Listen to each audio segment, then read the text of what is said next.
Hi guys, কেমন আছো সবাই? আশা করছি সবাই ভীষণ ভালো আছো আর আমিও খুব খুব খুব ভালো আছি। তো আজকে সকালটা শুরু করলাম 1 কাপ চা আর 2টো টোস্ট বিস্কিট দিয়ে। আর আজকে হচ্ছে জামাই ষষ্ঠীর পরের দিন। তো আমরা আজকে কী দিয়ে লাঞ্চ করেছিলাম তোমাদের দেখাই চলো।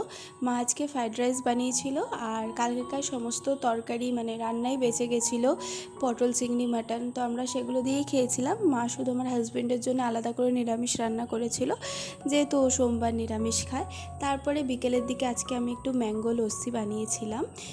এটা হচ্ছে টক দই আর রসনার একটা ম্যাঙ্গো এসেন্স পাওয়া যাচ্ছে, তোমরা হয়তো অনেকেই খেয়ে থাকবে। তো সেটা দিয়েই বানিয়েছিলাম, আমি প্রথমবারের মতো খেলাম, বেশ ভালোই লাগছিল খেতে। তারপরে আইসক্রিম ছিল ফ্রিজে, তো সেটা একটু খেয়েছিলাম। তারপর আজকে সন্ধেবেলা একটু আমি আর বরমশাই বেরিয়েছিলাম, মানে ঘুরতে বেরিয়েছিলাম আর কি। আমাদের এখানে রিভার সাইড আছে, তো রিভার সাইডেই গেছিলাম। তো বেশ ভালোই লাগছিল। তো তোমাদের দেখাই চলো আমাদের রিভার সাইডটা। এখানে আর কি কাজ হচ্ছে কিছু কনস্ট্রাকশনে, মানে রাস্তা বানানোর কাজ হচ্ছে, যে কারণে এরকম হয়ে আছে। তো বরমশাই একটু চা খেয়ে নিল আর আমি চা খাইনি, ভীষণ গরম লাগছিল।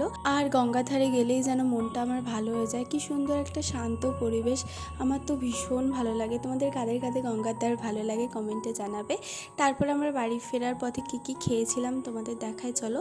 আমরা হচ্ছে ফুচকা খেয়েছিলাম আর আমার হাজব্যান্ড ঘুগনি খেয়েছিল আর ডালের বড়া খেয়ে বাড়ি চলে এসেছিলাম। তো আজকের ভিডিওটা এই পর্যন্তই থাকলো। তোমাদের অনেক অনেক ধন্যবাদ পুরো ভিডিওটা দেখবার জন্য। ভিডিওটা ভালো লাগলে একটা লাইক করে দিও, আমার চ্যানেলটা সাবস্ক্রাইব করে পাশে থেকো আর কমেন্টে জানিও যে তোমাদের আমার ভিডিওগুলো কীরকম লাগছে। তো সবাই ভালো থেকো, সুস্থ থেকো। আজকের মতো টাটা সবাইকে, গুড নাইট।